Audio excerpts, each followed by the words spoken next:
Genesis 4:25, Eve said, "For God hath appointed me another seed instead of Abel, whom Cain slew."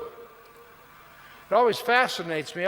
People always ask, where did Cain get his wife? I don't know why that's such a popular question.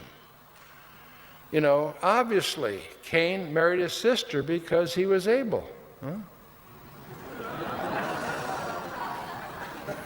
Anyway, we'll move on.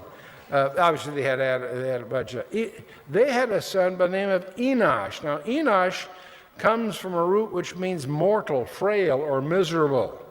It comes from the root anash, which means to be incurable. It's used of a wound or grief, sickness or wickedness. So it really means mortal.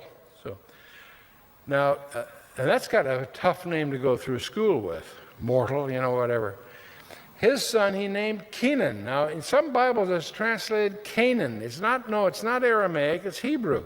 And the Kenites were a tribe that, in fact, Balaam in Numbers 24, I think it is, makes a pun on their name, the Kenites. The word Kenan comes from a root which means sorrow or dirge or elegy. That's also a rough label to go through school with. You're going to choose up a rugby team. Hey, sorrow, you're on our side. It doesn't work really well. So he apparently, when he had a son, had enough of this. He gave his son a very unusual name, rather a mouthful, but a wonderful name, Mahalalel, which means the Mahal, which means the blessed or praised one, and El, the name of God. Mahalal El is the praised God or the blessed God. That's pretty neat. And he has a son by the name of Yared, which is a verb, which means shall come down. And I won't get into the conjectures surrounding this. Our time is short. We'll keep moving here.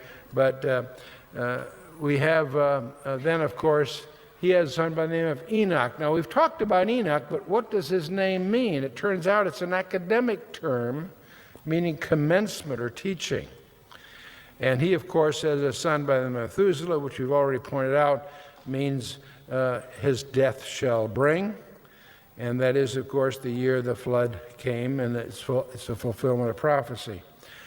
He has a son by the name of Lamech. Now, here's a root that we still retain in our English language, the word lament or lamentation. And but it comes from a root meaning despairing. And he has a son by the name of Noah. How many of you have heard of Noah? Can I see a show of hands? About 2/3. That's kind of we're in trouble here, right? I'm kidding, of course. Now, Noah is just a two-letter root. It's derived from Nacham, which means to bring relief or comfort. In fact, Lamech, his father, indicates that's why he named him Noah, because in Genesis 5:29, it says he called his name Noah, saying, "The same shall comfort us concerning our work and the toil of our hands," and so on. So, okay, we have the genealogy. Adam, Seth, Enosh, Kenan, Mahalalel, Yared, Enoch, Methuselah, Lamech, and Noah. 10 guys. But now we have enough background to take a crack at translating that genealogy. Man is appointed mortal sorrow.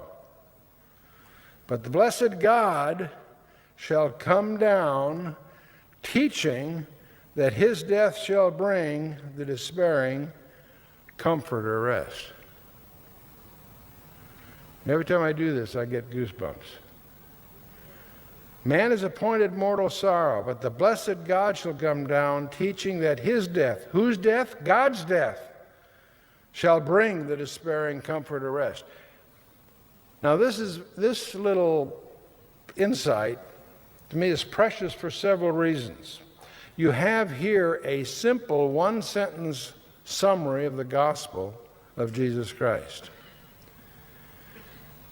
And it also indicates that God's plan of redemption was not a knee-jerk reaction because Adam surprised him by falling. God knew from the beginning he would. and had a plan in his mind to deal with it. But there's also a pragmatic